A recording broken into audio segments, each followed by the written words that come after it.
Hi, friends. Bethany Braver here. Welcome back to another episode of the Bringing Her Hope podcast. I'm super excited about our guest today. Her name is Amanda Shaw. Amanda, thank you so much for being on the show, girl. I'm so excited. Yeah. Why don't you tell our listeners and our viewers a little bit about yourself? I am a 30-year-old mom of two. I've got two beautiful girls, Lucy Jo, that's 3.5, and Charlie Ann. She is going to be 1 soon. I am a happily married spouse to Rowdy. That's his real name. We always get so many jokes. And I am born and raised in Texas. It's truly helps mold who I am and this journey that I've been on. And I'm so excited to be here today and get to share what this story looks like with you and with all of the viewers and listeners. So good. I love it. So today, friends, we're going to be talking about when past brokenness doesn't define us, doesn't define who we are. So Amanda, I know that you have been on a journey and there's been like a roller coasters and twists and turns. So why don't you just take us on the journey and we will lean in to you, friend. All right. This is an exciting one. And I pray for all the listeners that this is a journey to light. And as you're listening, it's just, that's the focus. This is just a journey to light. I was born in 91. I'm just a young 30 years old. I get called a cat all the time because I've had 9 lives or more. I was born into a family of a lot of brokenness, drug addiction, alcoholism, untreated mental illness by both parents. Definitely not born into a Christian home.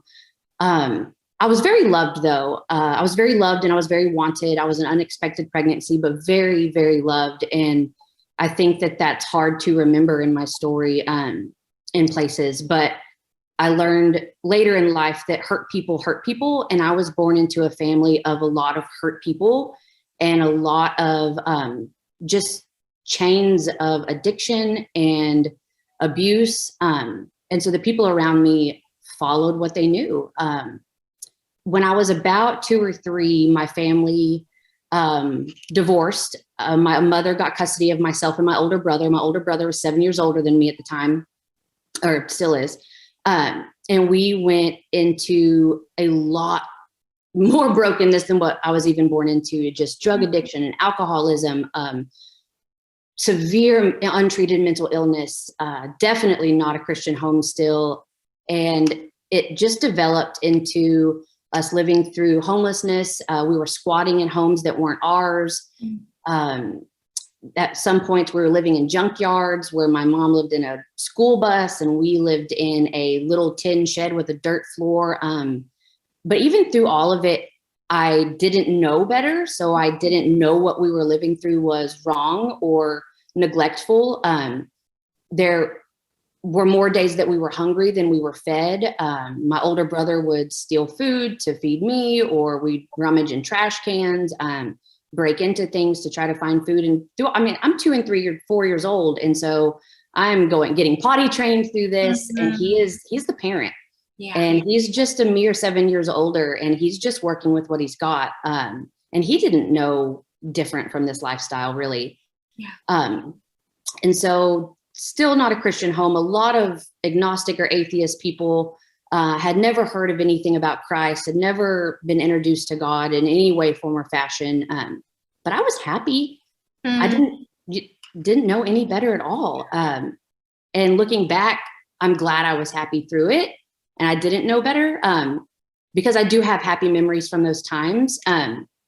But then going into about 6 years old, kindergarten, my dad finally found me.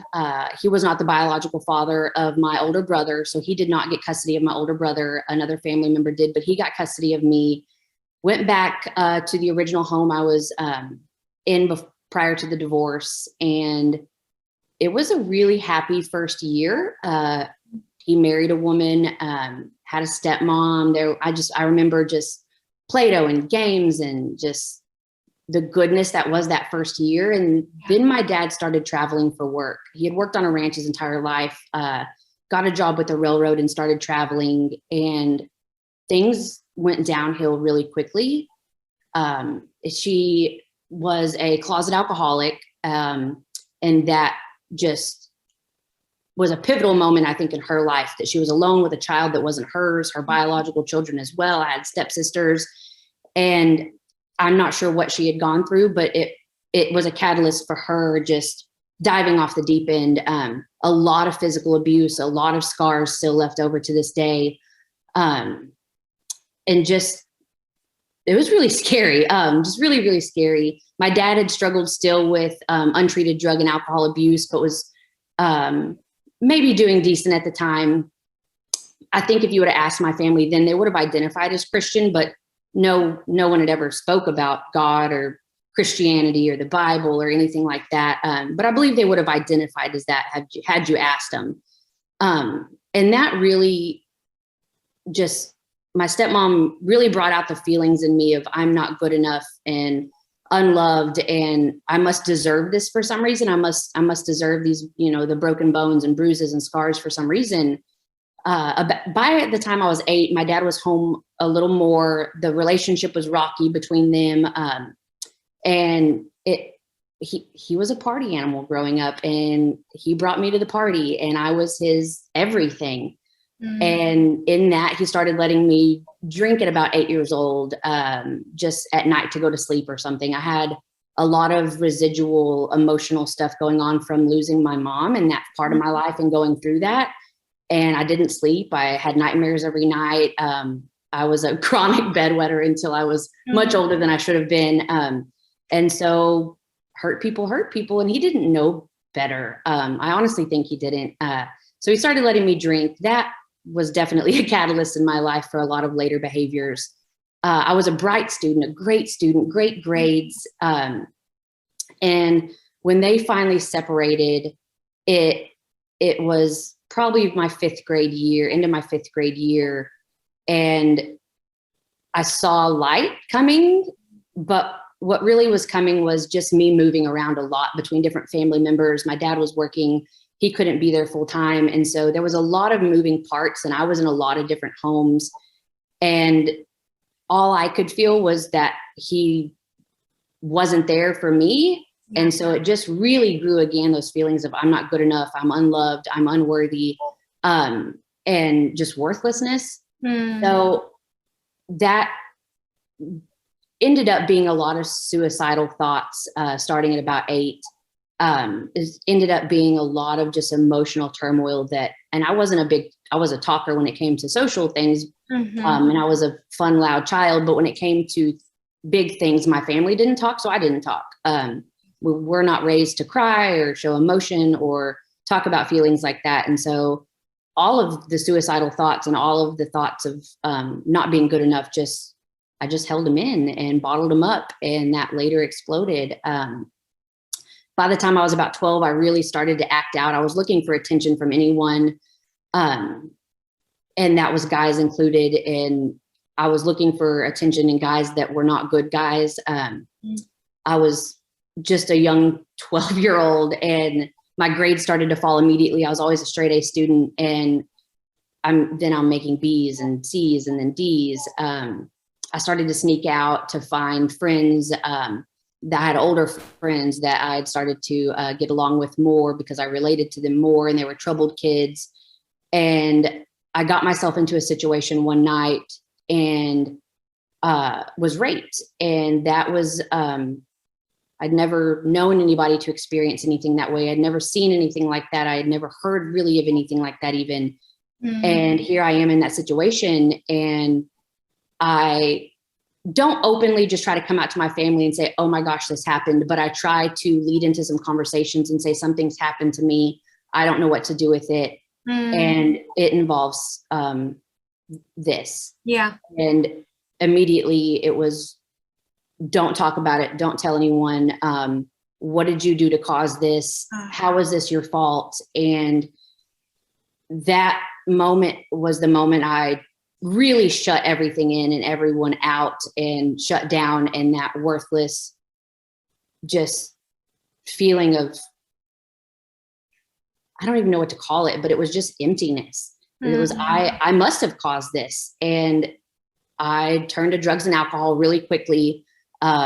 I started selling drugs and alcohol at school. I started selling fake drugs and alcohol at school. And just, that was a huge pivotal moment for me to say, if I'm not going to find what I need at home, I'm going to do everything in my power to get that attention. And those bad decisions followed me for a really long time. The suicidal thoughts were still there the whole time. I was planning multiple ways. I was writing notes to people. I was leaving notes in places, hoping people would find them and come talk to me about it. It was just turmoil. And then my brother showed up. And during all of this, at about 8, 9 years old, I had been told my mom had passed away from an overdose. My brother shows up on our doorstep. I hadn't seen him, but one time very early on after my dad got custody of me, he's a grown man now. I'm 13 years old and my mom's alive and I have a little brother. Wow. And they've been living these lives this whole time without me. Oh, it's gonna make me cry. That was a hard time to see. It really, it then grew the worthlessness and, well, they didn't love me enough to come find me, or they didn't want me enough to have them in their lives. And my mom still suffered from untreated mental illness. And now at this age, I know what was going on, and I know it hurt people. Yeah. But at that time, it just grew all those feelings more. And there's still no Christianity or God in my life that I know of. So I'm not clinging to anything good. I'm just clinging to drugs and alcohol and men. And at this time I'm 13 and they're men. They're not young boys. And I was dating a young man, and we were supposed to go to an event the next day, and I get dropped off at a friend's house later to find out he was selling drugs and he needed to drop me off to go do some things. And I'm drinking a Dr. Pepper, and 30, 45 minutes later, I'm unconscious. And that night I was violently raped again, to the point that the man thought he had killed me. I don't know if he thought I had died from the drugs he had put in my drink or the strangling and beating he had given me, but I was rolled up in a sheet and put under the bed, and the plans were made of what to do with me. And I'm not sure the time frame of what went on, but when I finally awoke, I was seizing and just vomiting and all the things that come kind of with an overdose and everything that happened. And when I finally got out of that situation and get back to my family, and I knew if I went to them, what I thought was going to be said was the same thing that happened before. Yeah. It's your fault, or what did you do to cause this? Or why are you so screwed up? And so I just started making a plan to leave. And I went out my bedroom window one day and didn't return. Wow. I was 13. I used my biological mom as my custodial out. I knew at that age I could go live with a different parent if I said that I wanted to. And I could use that as an excuse to get away and escape that life I had created and what had happened to me, and hope to just run away from everything. And I started working with a fake ID. I started couch hopping. I started living with different people. She wasn't super concerned with if I was in her care, and I just was allowed to run amok. So from about 13 to 16, I just lived like an adult and worked jobs and did my own thing. Dated terrible men. I loved broken people. I loved alcoholics. I loved drug addicts, and I saw myself in them, and I saw something else. I was also always a fixer too. Yeah. And so maybe we could fix each other in some weird form. Yep. At 16, I was, and this whole time my dad and I still had a relationship. We had a okay relationship. I was supposed to go see my dad one weekend. I was 16 and a half, and he didn't show, and I couldn't get a hold of him, and he didn't show, and I still couldn't get a hold of him. And finally, we're a week and a half past, and I can't find him. And this is not my father. My father is a very punctual, does what he says he's going to do kind of man.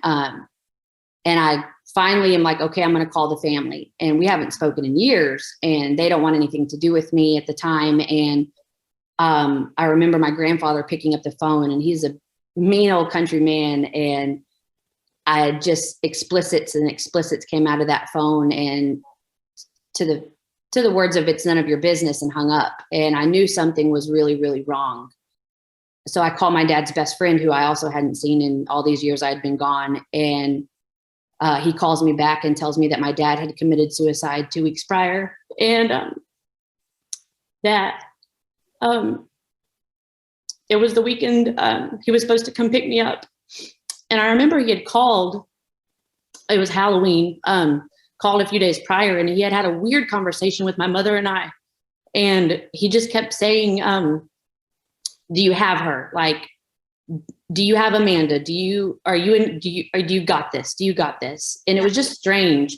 And looking back, now I know why he was saying the things he was saying. And so I find out this information, and I call my older brother, and I'm in hysterics, of course. And it's kind of a blackout moment from that moment until the next few months. I just dove into drugs and just drowned myself as far as I could drown myself into drugs. And I remember the first real time I think I felt God was a moment, and I was sleeping, and I remember waking up out of a dead sleep and just grabbing my chest and sitting straight up and saying, oh my gosh, I can feel someone, I can feel something's watching me. Like someone is here. And I don't know, is it my dad? Is it this other thing? I had heard about religions, and I had heard about this stuff by now. I'm 16, and I don't understand what this presence is. And I remember turning to the bedside table and just sweeping all the cocaine into the trash can and just saying, okay, this has got to be a turning point. I can't live like this any longer, or I'm not going to live. Yep. And I don't want to die. And something's watching me, and I feel it and I sense it, but I don't know what it is. And I just started looking for a way out of this life that I had been in for so long. And I didn't know how to get, I'm 16 years into deep of just, yep. Oh my goodness. And how do I dig myself out of this? How do I mend broken relationships? How do I get back to my family, my dad's family? How do I didn't know I knew that they didn't really want me because they didn't see me as stable and good. But in my head, that just felt like, okay, I'm more worthless. I'm more unlovable. I'm more, when in reality, they were just scared, and they were nervous of what my presence would bring back into the family. And they wanted boundaries. Yeah. I didn't see any of those things or know any of those things at 16, but I do know now what their fear was. And it's totally understandable. I was a wreck. Finally made some minor amends with the grandfather that had told me those things on the phone and hung up on me. And I was like, okay, I'll grasp at those straws, and I will grasp at that one little rope just to get back over there, because I feel like if I can get back over there, I can get out of this abusive relationship I'm in with this man. I can get out of the drugs and alcohol eventually. I can go back to school. Yeah. I hadn't been in school since 8th grade. Yeah. And now I'm about to be what should be my senior year. Wow. And I'm 4 years down. How do you fix that? How is that possible to make up those 4 years when the Texas school system doesn't let you just go until you're 30? And I just that worthlessness and that suicidal thoughts were just there all the time. And I just didn't want to live anymore, but I knew I needed to do something to change it. So I made it back to my hometown, found a school here that is called the STARS program. I will just give them every credit in the world to changing my life also from an education standpoint, and putting so much hope and prayer into me and love into me. And I finished all 4 years of high school and started my first semester of college in 1 year, in about 8 months. they changed my life when it came to what I thought I was capable of. They got me into college, and I was in just a community college. I still didn't have a good relationship with the family I was back in, but I was putting forth effort. Yeah. I was still screwing up. I was still drinking. I was still secretly doing stuff like that. But I was like, no one's going to know. No one's going to know. And that yearn for whatever had tugged at me that night had kind of been like, okay, well, that was just something. And so when I got out of the abusive relationship, finally, I still dated broken men, broken people. I was in college, and I finally got to transfer to university. I was great in school still. That spark in me as a young child was still there, and I loved school and loved what I was doing. And I just started getting this weird feeling again. And I remember driving from my hometown to the community college, and it had rained maybe the night prior. The road was just a little wet. And a car pulls out in front of me quite a ways away, and I'm in a truck, and I have to slow down, and I immediately kind of hit a puddle and hydroplane, and my truck just it was like slow motion, and everything was the most peaceful, calm I've ever experienced in my life. And I remember letting go of the steering wheel once I started doing 360s and knowing that I couldn't stop it, and whatever was coming, and wherever this crash took place there was no stopping anything. And I remember letting go, and I had a Kirby vacuum in my back seat of my truck, and the box that the Kirby vacuum parts came in, and I got it from a great aunt that had passed away. And I remember seeing this box, and this box was taped together just how you get it from the factory. And I remember this box just coming to the front seat and me crashing through a transformer that was on the ground and into a telephone pole with a transformer on top. It was the hub of electricity for a huge fertilizer plant. Through their sign, through the fence, rolled up in the fence, wound up breaking the axles off my truck. They found the furthest tire like 200 yards away a week later or a few days later. And the transformer came through the bottom of my truck, the top transformer off the pole, and the pole came through the top of the truck. And I had just gotten the seatbelts replaced from my dog chewing them. And the seatbelt broke that they had put in. And I went through the passenger window, but my foot got hung in the truck on the console. And had I gone all the way out the window, I would have been in a huge puddle of electricity and died instantly. And so it took them a long time to get me out of the truck because they couldn't get the power shut off. And in that moment, I wake up, I was unconscious. I wake up, and there's a box, the Kirby vacuum box. And it is like you had taken a box cutter and cut the tape perfectly, unfolded the box perfectly. And I have pictures. It's so crazy. Unfolded the box perfectly. And it is just flat between myself and the glass, shattered through the glass. And when I peel myself off of the cardboard, the glass is coming through it in places. There's glass all in my scalp and hands and everywhere. But the shards of glass that are 6 inches, 5 inches long are going through the cardboard. And had they not cardboard been there, they were in my eyeballs. And so they're just barely touching my eyelids when I peel the cardboard off of me. And I look to the other side, and I'm like, how is this box completely perfectly taken apart and put between me and this window? And two, how did this thing stop me from going blind and save my life? And I'm not in the electricity. And I remember they finally do the jaws of life and get me out of the truck. And I was on the way to school for a business resume class. And so I'm in business clothes and a high heel. I've got one high heel left on, and I'm trying to walk down the highway with one high heel on, and I'm pulling the Kirby vacuum behind me, being like, I got to go to school, guys. I'm just in a daze. And I remember a guy saying, like, God had you today. Yes. And I'm like, what do you mean? Like, what does that even mean? And it stuck with me for a while after the wreck. And I was like, what did he mean? God had me? Who has me? Only I have me. No one else in my life has ever had me. Only I have me. And I decided to go into a church a few months later. And that was a terrible experience. That was the second time I had talked to somebody religious in my life, and was told, after telling them about my dad's story and wondering where he is. And and it wound up being a church that fell apart really soon. But I was just met with, your dad's in hell.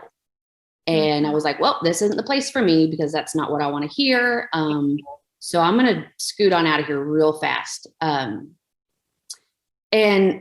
really didn't address it after that. But that wreck stuck with me, and it changed a lot of my thoughts without me knowing it. I transferred to university. I'm still dating all these broken guys. I'm still looking for attention in all the wrong places. My family and I are trying to mend. I'm still doing stupid stuff behind the scenes. And I get to 2013 and I'm 22 years old. I'm still in university at Tarleton State. And I have my 22nd birthday, and it's crazy. And I get this Facebook message or comment or something, and it's this guy. And it's a mutual friend of another friend that was at my birthday. And he's like, it's on music, and we'd start talking, and I add him and he adds me, and it wounds up being my husband today. That's how I met Rowdy on Facebook. And we talk about music, and we talk about all these things for weeks on end, and we finally meet. And he's had a previous issue with alcohol. I find he's sober. So I'm like, okay, he was brokenish. I'm brokenish, yeah, but he's sober. Okay, this is already a step in the right direction. This is already the way I want to. I mean, it's not somebody that's just flat out in the midst of addiction. And we just do life for years. I graduate university the next year. We're still doing life. He's had a failed marriage in the past when he was young. He's 10 years older than me. 2015, I'm still struggling with these suicidal thoughts in secret. I'm still struggling with a lot of just mental and emotional turmoil in secret from all the things that have happened. And I'm like, I'm going to go to this psychiatrist place thing that I've seen on the side of the road. I know they're there once a week, and I walk in and I'm like, I need help. I need to know what's wrong with my brain. And they're like, well, usually people get referred here like unwillingly through a court order or a doctor. And I was like, nope, I just saw your sign, called to find out what day you're here. And I need someone to tell me what's going on. Schedule the appointment, go through the 6 hours of testing, and what's this blotch mean, and what do these words mean, and all these testings. 2 weeks later, they mail me this huge manila envelope, and it's all the diagnostics. And it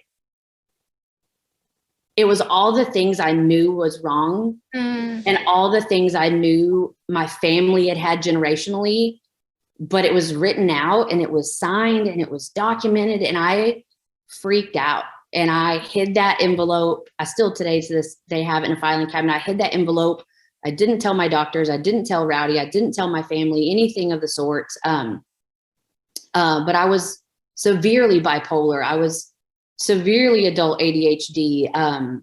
I think in one part it said extremely severe depression. And there's just this list of these diagnoses, and it scared me. So it's like, okay, never mind, change my mind, put that in the filing cabinet, let's move on. And that's fine. We'll just hide that for a little bit longer.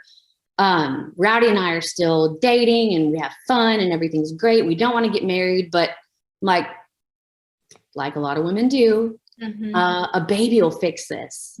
That's what'll fix this. It'll give me purpose. It'll give me someone that loves me all the time and needs me all the time. And we get off birth control, and we're not successful. And a year and a half goes by, and Rowdy and I on a whim are talking about getting photos done. And we're like, oh, well, why are we going to get photos done? We don't have a reason. Well, why don't we get married? And then we have a reason to take engagement photos. And then it's not just this crazy whim to decide to get married. And as we go through that process, it really starts to get exciting and grow. And this could really lead to something. And by this time, we're 4.5 years into our relationship, I think. We get married 2017. And 2 or 3 weeks later, I'm at work and I feel funny. And they just keep telling me I ate bad bean dip. And I walk to Target and I take a pregnancy test in the Target bathroom. And I walk back to work and I pull it out of my pocket, and it's pregnant. And just plain as day. And we are brand new newlyweds in this brand new life. And a few years prior, I'd also been diagnosed with lupus, and they told me that pregnancy probably wasn't in the cards for me. And if I got pregnant, it would probably lead to a miscarriage really easily, and to not put a lot of eggs in that basket, because my lupus was pretty severe. And we're excited. We're thrilled. It changed everything in a moment. And then not secretly, but then the alcoholism came back in Rowdy's life, and it just reared its ugly head, and it started off slow, and over the years it progressed. And I remember during the pregnancy, I was sitting on my back porch and I had a friend, Claire, she's in her 60s. She's my best friend in the world. She sits my dogs. She's walked through this whole rescue dog world that my husband is, and I had done. And she sits me on the back porch, and she'd always talked about her faith and God. And I was just like, I've got my own thing. Like, that's not for me. And we're just kind of shut her down.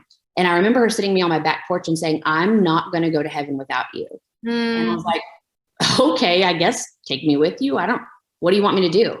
Yeah. And she said, and she's crying, and I'm just almost making fun of her. And I'm like, that's not for me. Stop. Like, that's yours. And she's crying, and she's like, I will not go to heaven without you. I will not leave this earth until I know you're going to heaven with me. And that for someone to want to put so much love and effort into me and try to bring me redemption and bring me faith and bring me salvation, that played in my head for weeks and weeks and weeks and months and months and months. We have Lucy. It's a crazy traumatic birth. I find out I have endometriosis. And then I start really, while Lucy's a young infant, growing into a couple months old, I start really like, what are we doing? We don't have anything for this child. We don't have any purpose in life. We don't have anything. Like, what is this thing Claire was telling me about? Like, I'm not going to go to heaven. Like, I don't know this God that can save me. I don't know this God that can take all this away from me. And I was like, okay, there's this big church in town. They seem to have their ducks in a row. They're not going to fall apart next month. And I'll walk in their doors. I'll give anything a try once or twice. Yeah. That's how I found out I'll eat mustard on a sandwich. Like, I'll give anything a try once or twice. And we go in and we take Lucy, and we do it a couple times, and I just lose it. And every song they sang was for me, and every sermon was for me. And I cry every single sermon I hear for weeks. And finally we get to January, and we're in 2019. And so January, we become an avid attender. March rolls around, and it's March 31st. And I believe it's March 30th, 31st. And it's baptism day, and it's Stonewater 101 day, which is also the day like you become a member and listening to the sermon. And it's just another day where it's just that sermon is for me, and that song is for me, and it just hits me in the gut. And he's like, well, we're doing baptisms, and they do start baptisms, and you sign up ahead of time. And it's like, hey, if anybody else wants to get baptized, like, we are here. Just come on up. And I think about it for a brief second, and I bolt. And my husband jumps up and is like, where are you going? To the bathroom real fast? Hold on, let's watch. And I just bolt it. And I just remember yelling, like, kind of back over my shoulder, like, I'm getting in the water. And I was going to cry. And it was awesome. Like, I just ran as fast as I could. And this is a big church. I bolt through all these people I don't know.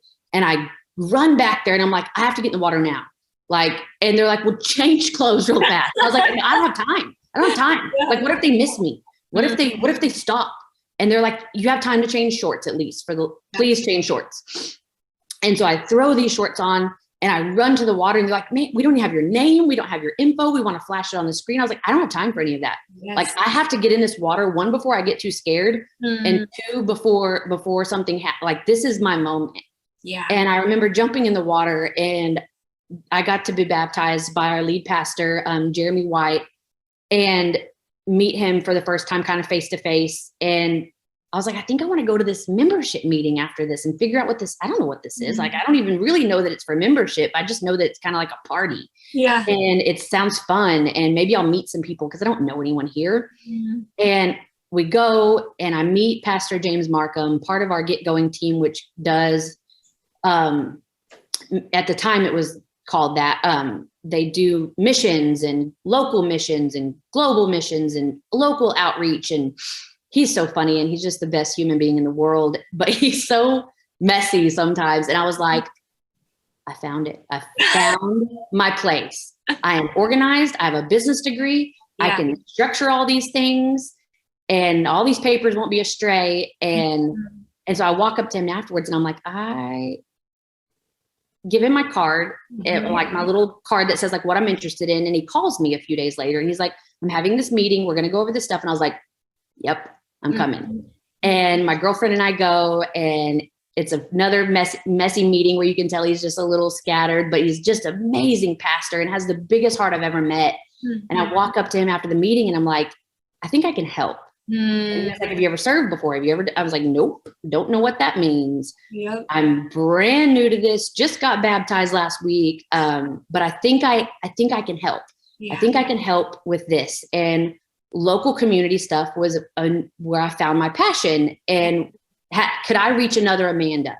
Could I find another kid that had never, or another young adult or another 28-year-old that had never heard about God? And could I change their perspective? And that just was the main, I start serving in April. By August, I'm employed by the church and I'm working local missions all over the area. And they want to film part of my testimony to share at the end of the year at the banquet. And I remember I'm wearing this shirt. If you're watching the video, you can see, and it says, he left the 99 to rescue me. And I'm still a brand new Christian. I don't know Bible verses. I don't know what this means, but I was like, I gotta look the part. I gotta work in church. I work in a church. Yeah. I know how to help people and I have a heart for helping people, but I'm still a brand new baby Christian. I don't know anything. Yeah. And I was like, so I have a heat press. I'll make me some Christian shirts and I'll look like I fit the part. And I didn't even know what the shirt meant. And I remember walking in to film my testimony and it was horrible. And then they stopped me and they're like, girl, you got to start over. And I'm like, okay, I gather my thoughts and I spew it out and it's perfect. And it was his words and his just divine intervention in that moment.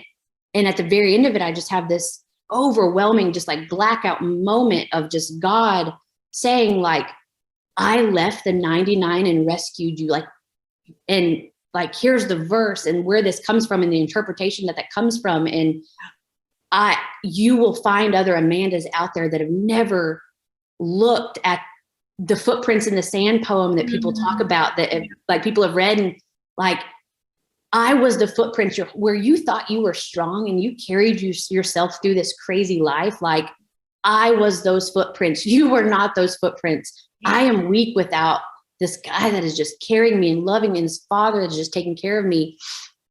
And so, Matthew 18:12, and where that part of he left the 99 to rescue me was just such a pivotal moment. Was like, I can see myself in the word now. I can see the word in my life, and oh my gosh, it was just so awesome. And Rowdy's coming along for the ride. I'm definitely the spiritual leader of the family at this time. I'm dragging Rowdy along for the ride. COVID hits in 2020. I've got an autoimmune disease, terrified. I have endometriosis. My uterus is a wreck. And it's like, okay, we have to have a hysterectomy because it's wrecking my insides, and pregnancy is dangerous at this point. Hysterectomy gets put off till August, middle of August. August 1st, I find out I'm pregnant again. And that moment, looking back now, I feel so guilty for the fear and the anxiety surrounding it. But that moment threw me into darkness of just, I am not worthy. I cannot do another pregnancy where I'm so sick. My lupus has never calmed down since the last one. How much more sick am I going to be? I'm on medication that I have to quit immediately, knowing I'm going to go through major withdrawals and be really sick.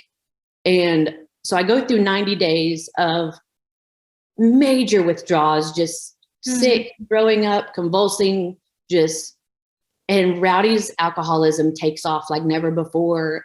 And because he doesn't know how to help me. Yeah. And all he knows how to do is drown his feelings of helplessness, and he drowns them. Yeah. All the suicidal thoughts come just railroading back. And I run as far as I can from God in that moment and just am so angry. And I remember Pastor James Markham answering my phone calls, and he just was there like nobody else's business. He was just, and he just said, Amanda, you cannot wrestle with someone you are not close with. Yep. You cannot fight in a ring. Watch a UFC fight. They don't fight from the corners. They are in the middle, and you cannot fight with someone that you are not close with. Like, yep. He is with you through all of this. He is in this with you. And I'm hearing his words, but I'm still writing a suicide note at the same time.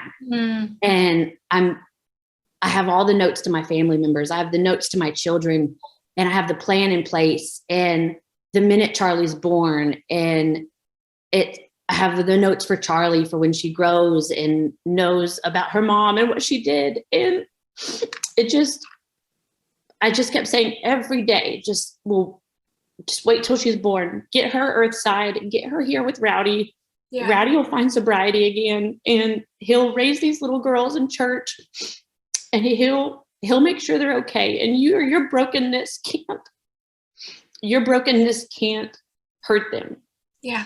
And Charlie's born, super dramatic birth, try to die. They get me back, and she's born, and she's beautiful and perfect. And it's hours until I can ever see her or hold her. And they put her in my arms. And I just remember saying, okay, not today.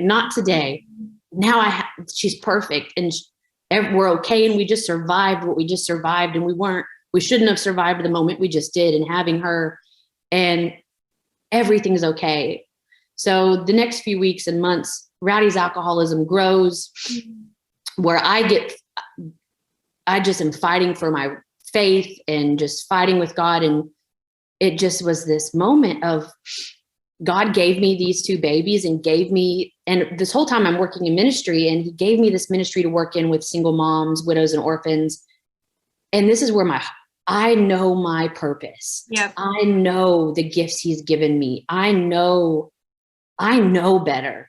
And I will do better for these kids, and I will do better for my husband, and I will do better for the Lord. And there was a split moment where Rowdy and I are at the brink of divorce, and the Lord captures his heart in an instant, and he opens his Bible, and he hasn't put it down since. Wow. And sobriety found him just in that instant. And we're over 6 months in his sobriety, and he's the spiritual leader of our family, and he's leading like he's never done in his life. And our marriage is new. Our family is new. People that haven't seen us in 6 months, a year, they have to re-meet our family, because we are not the dynamic that we have ever been. And this morning he knew what we were doing, and he left these notes on my computer without me seeing. And it's just all about God and prayer and faith and strength and courage. And that's not the man that I married, but that's the man that God has just revealed in him and through him, through our marriage. And we're healthy and happy. And I work in ministry full time, and we're just involved and committed. And it's just not the life that statistically we should have had, or statistically I should have ever had. And we're the most blessed people in the universe. I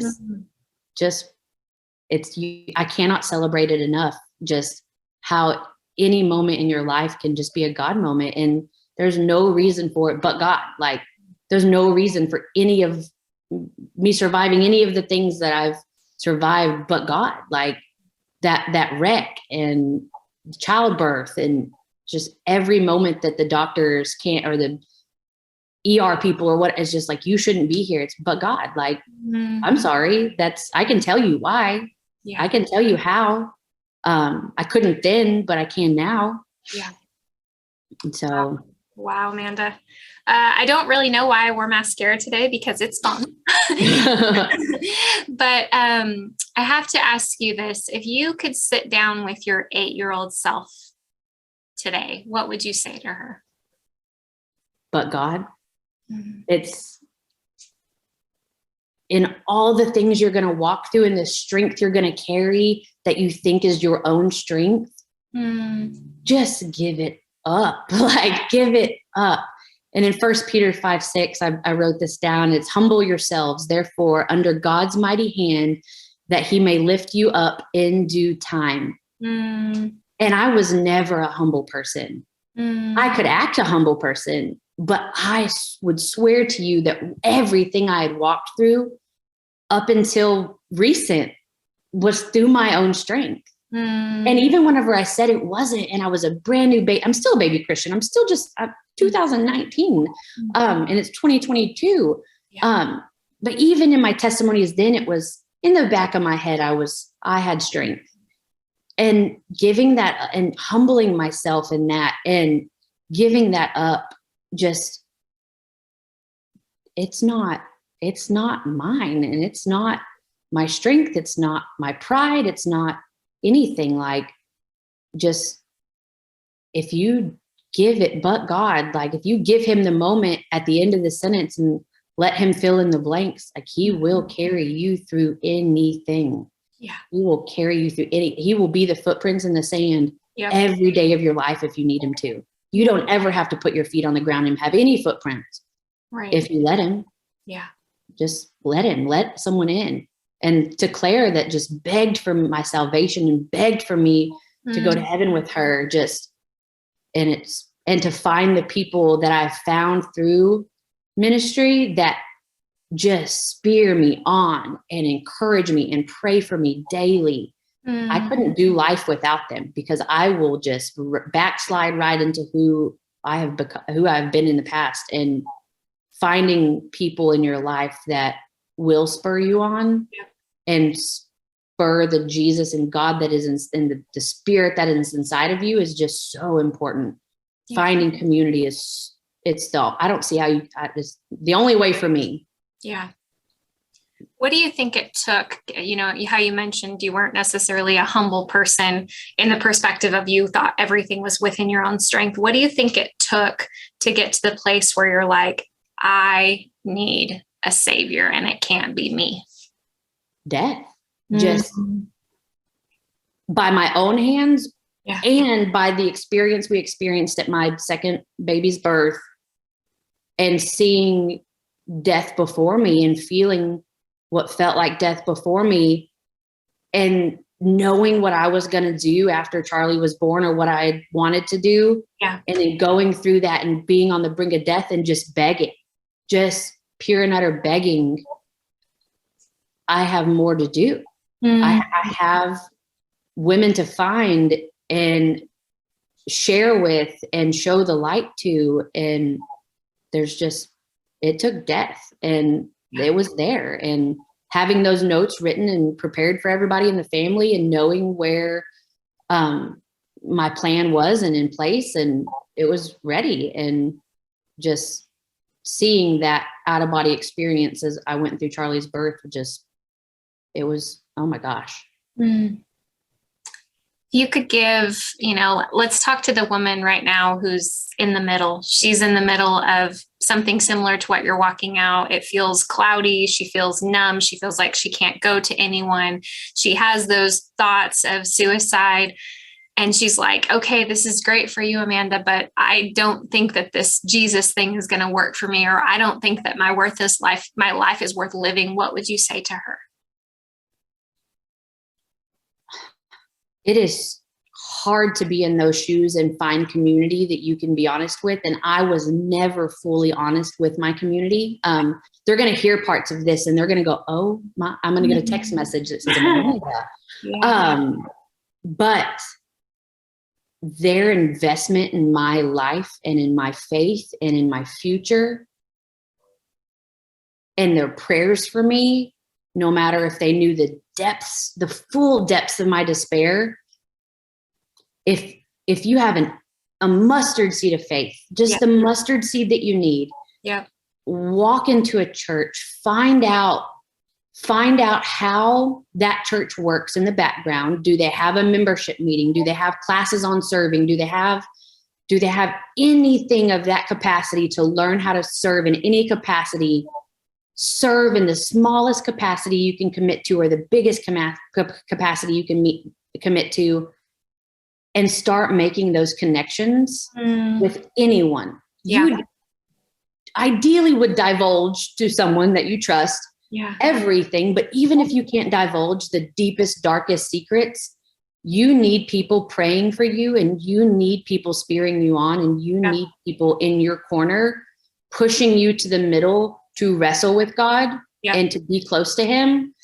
And without that, I wouldn't be where I am. And it took serving in any kind of capacity. I've served in multiple places within the church, and it doesn't matter if it's just the front door greeter, in the children's ministry. It doesn't matter if you're just serving coffee, or in just any big capacity, whatever it is. Just that is the best way, I think, to make connections with other Christians that want the best for you. Yeah. And sticking to that, and divulging in them as much as you can comfortably do. Yeah. And letting them be on your team. That's good. It's such an interesting perspective, the concept of serving, because I think from the outside perspective, we could tell ourselves, well, I need to get fixed first, right? I can't be broken to serve, or I can't get this, or I can't get that. But like two things, one, like you said, connection and community. But I could also think from the perspective of maybe when you started serving, that was the first time you started to see that you could be used for a purpose. You had been told your whole life that there was no purpose to your story.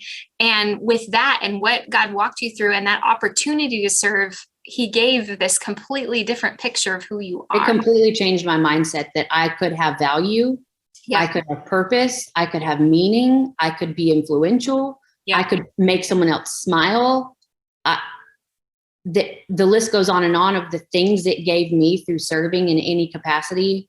Yeah, far outweighs probably any blessing I gave anybody else. And that's what I still feel to this day. I work full time in ministry, serving single moms, widows, and orphans in a small area of Texas, and the blessing that it gives me far outweighs any blessing I'll ever be able to bestow upon any of the people I serve. And the purpose it gives me in my life is so foundational for just holding on, and much less like moving forward and being really comfortable and confident in my purpose and who I am and what my job is to do on this earth in my time that I have. Yeah. And to bring people to the Lord and show people that it's not you're not the light. You can be a light, but the spotlight is not on you. It's just shown from you to him. Yep. And to shine other people in his direction. And three circle evangelism. If you look it up on YouTube and watch somebody draw out the three circle evangelism, in brokenness, God's perfect design, and in Jesus. And it takes brokenness, God's perfect design is there, but through sin, we go to brokenness and we find all these outs outside of brokenness to make us feel fulfilled. And I chose everything you could ever choose outside of brokenness to find fulfillment. And I would encourage anyone to go look on YouTube. And if you haven't seen someone draw out the three circle evangelism, I don't think I've seen a video on YouTube that's not a good representation of it and explain it. But that was also life-changing for me when Pastor James showed me that, and physically drew my purpose and physically drew my game plan for what I was supposed to do with my life. I think about after the accident, how, you were told that God had you. And at that time you were like, I don't even know what that means, but now knowing that God has had you and will continue to have you, how has that changed your life? It has humbled me beyond belief. That's the biggest thing, is just it. And it's given me, as walking through like this baby Christianhood. Yeah. For a lot of it, I was very like, I can't share the Lord. I don't know how to quote all these scriptures. I can't share the gospel. I can't grow and lead anybody else to faith. I'm still coming to faith. Like, and it just humbled me. And it doesn't matter where I am in my brokenness and where I am in my walk. Yep. But my little light's going to shine no matter where I am in that walk. And I'm going to make darn sure that that light shines as bright as I can with what I've been given. Yep. And that brokenness is still okay. Yes. That it's the redemption is still there and the redemption is still coming. And as I grow more in my faith and learn more in my faith and expand my knowledge, that light's just going to grow brighter and brighter and give me more tools to use to just cast that light out and bring other people in and let them know that you don't have to do this alone. Yeah. You don't have to do anything alone. You don't have to have a moment alone. Yeah. It just takes letting him in. It takes recognizing him and just letting him do it. Oh, I love that. Amanda, oh my gosh, holy moly. Like, this was such a good episode. I took away so many pieces of wisdom, but man, thank you so much for your transparency and your vulnerability. And I know that listeners and viewers are going to be like, how do I follow this girl? How do I connect with this girl? Because I see myself in her story, or I have questions. So how can they connect with you?